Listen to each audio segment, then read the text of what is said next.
Hi friends, ఎలా ఉండాలండి? నేనంతా చాలా బాగుండాలని కోరుకుంటున్నా ఫ్రెండ్స్. ఇక్కడ కనిపిస్తున్నది మల్బరీ. నేను మొక్కని ఇది స్టెమ్ కటింగ్ ద్వారా పెంచుకోవడం జరిగింది ఫ్రెండ్స్. ఇది మన గార్డెన్లో ఇచ్చే మల్బరీ ప్లాంట్ ఉండేది. అది దాంట్లో కాయలు రాలేదని చెప్పేసి దాన్ని రిమూవ్ చేసేసాను. తర్వాత మా ఫ్రెండ్స్ దగ్గర ఇది mulberry all time mulberry plant అనమాట. అది వాళ్ళ దగ్గర ఉంటే నేను కటింగ్స్ తెచ్చుకొని కొమ్మ నాటుకోవడం జరిగింది ఫ్రెండ్స్. ఇక్కడ చూసారా, స్టెమ్ అనేది కొమ్మ ఇక్కడ ఉంది. అంటే చాలా రోజులైంది, ఇది డల్ అయిపోయింది కొద్దిగా. మొక్క అయితే హెల్తీగానే ఉంది, కానీ ఎందుకో మరి అది గ్రోత్ అనేది రావడం లేదు ఫ్రెండ్స్. దానికోసం అని చెప్పేసి కొద్దిగా దీనికి మనము మట్టి అనేది చాలా గట్టిగా అయిపోయింది. నేను కిచెన్ వేస్ట్ కూడా ఇచ్చాను, కానీ అది రాలేదు. ఇప్పుడు మనము చేయాల్సిన పని ఏమిటంటే, ఇక్కడ మన దగ్గర ఇక్కడ కనిపిస్తున్నది మీకు, ఇది వచ్చి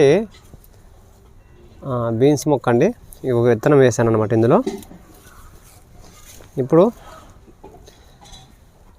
నేను చేసే పద్ధతి మీకు నచ్చినట్లయితే ప్లీజ్ సబ్స్క్రైబ్ చేయండి, అదేవిధంగా లైక్ చేయండి ఫ్రెండ్స్. ఇప్పుడు ఇందులో మనకి గ్రోత్ అనేది మొక్క నిలిచిపోయింది కాబట్టి కొద్దిగా మట్టి అనేది నేను ఈ విధంగా లూజ్ చేస్తున్నాను.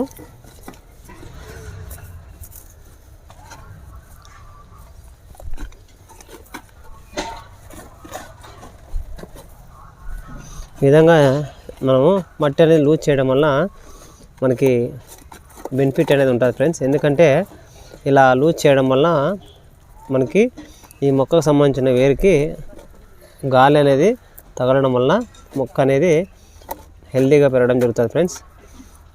ఈ విధంగా చేసుకోవాలి. తర్వాత దీనికి మనం ఇప్పుడు కిచెన్ వేస్ట్ కానీ ఎరువులు కానీ ఏదైనా కానీ ఇవ్వడం జరుగుతుంది ఫ్రెండ్స్.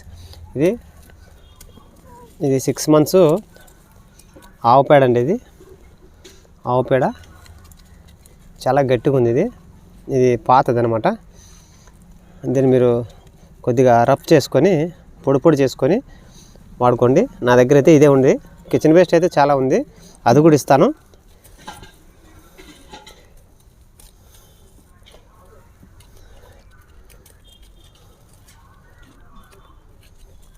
మీరు కూడా ఈ విధంగా మొక్క ఏదైనా డల్లుగా ఉన్నట్లయితే ఈ విధంగా చేయండి ఫ్రెండ్స్. నేను ప్రతి మొక్కకు కూడా ఈ విధంగా చేస్తాను నేను.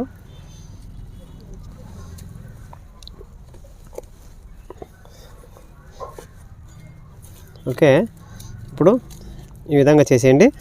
తర్వాత మనం అలాగే వదిలేయకూడదు దీన్ని.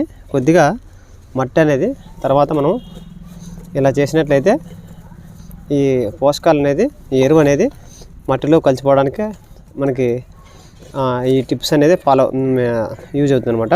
మనం అలాగే పైన వేసామనుకోండి, అది కంపోస్ట్ కావడానికి కొద్దిగా లేట్ అవుతుంది ఫ్రెండ్స్. ప్రతి కంటైనర్ కూడా నేను ఈ విధంగా చేసుకుంటాను, మీరు కూడా ఈ విధంగా చేసుకోండి ఫ్రెండ్స్. తర్వాత మీ దగ్గర కిచెన్ వేస్ట్ ఉన్నట్లయితే కిచెన్ వేస్ట్ కూడా వేయించండి. నా దగ్గర కిచెన్ వేస్ట్ చాలా వరకు ఉంది. దూరంగా వేయండి, వేరుకి దగ్గరలో వేయద్దండి.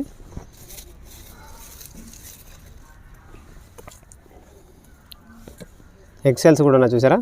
ఇది మనం దేవుని పటాలకి మనం పూజ చేస్తాం కదా, పూలు కూడా ఉన్నాయి. ఇది కూడా కొద్దిగా వేస్తాను, ఎందుకంటే మల్చింగ్ మాదిరిగా ఉంటుంది. మనకి సమ్మర్ స్టార్ట్ అయిపోతుంది కాబట్టి మనకి ఈ విధంగా వేసుకోవడం వల్ల కూడా మనకి మల్చింగ్ మాదిరి ఉంటుంది ఫ్రెండ్స్. ఇలా చేయండి.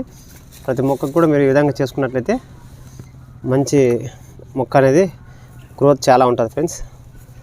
ఈ విధంగా ఉంచేసి వాటర్ ఇచ్చేయండి ఫ్రెండ్స్. నేనైతే ప్రతి మొక్క కూడా ఈ విధంగా చేస్తాను, మీరు కూడా ఈ విధంగా చేసుకోండి. ఈ వీడియోకి నచ్చినట్లయితే ప్లీజ్ లైక్ చేయండి, అదేవిధంగా సబ్స్క్రైబ్ చేసుకోండి ఫ్రెండ్స్. బాయ్ అండి, హ్యాపీ గార్డెనింగ్. ప్రతి మొక్క కూడా నేను ఈ విధంగా చేస్తాను, మీరు కూడా ఈ విధంగా చేసుకోండి.